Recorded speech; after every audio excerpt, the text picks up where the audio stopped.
guys, City Dog Expert here. So today I'm going to be showing you how to fill a Kong with some healthy treats and with Tails.com dog food. So to start off with, get your Kong, put some dog food at the bottom.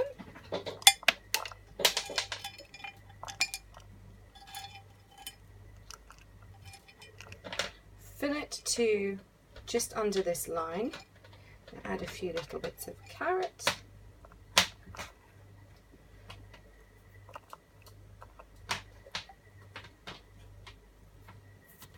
And then add some wet dog food on top, just to seal it.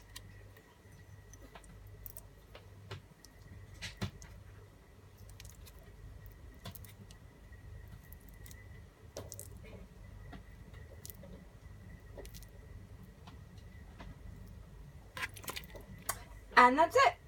How to fill a Kong with Tails dog food.